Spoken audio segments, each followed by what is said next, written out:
L'hormonothérapie, c'est un peu une anti-hormonothérapie. Son but, à la fin, c'est de diminuer le risque de rechute ou de décès par cancer du sein. Nickel. Parfait.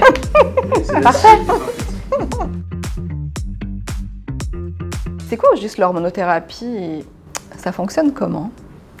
Alors, l'hormonothérapie, c'est un traitement qui est donné pour les cancers du sein qu'on appelle hormonodépendants, c'est-à-dire que les cellules de ces cancers expriment les récepteurs aux hormones féminines.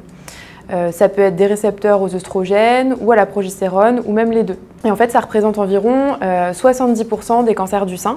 Il faut savoir qu'avant la ménopause, les œstrogènes sont sécrétés en très grande majorité par nos ovaires. Et puis après la ménopause, il en persiste un petit peu quand même qui proviennent des surrénales.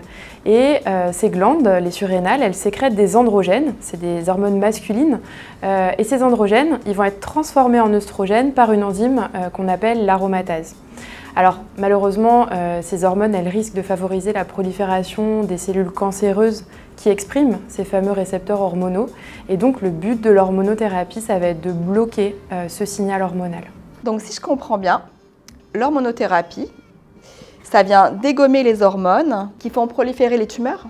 Ouais, c'est à peu près ça. En fait, l'hormonothérapie, c'est un peu une anti-hormonothérapie. Elle va bloquer les signaux hormonaux en empêchant soit la synthèse des hormones féminines ou en évitant qu'elles puissent se fixer sur les récepteurs hormonaux au niveau des seins.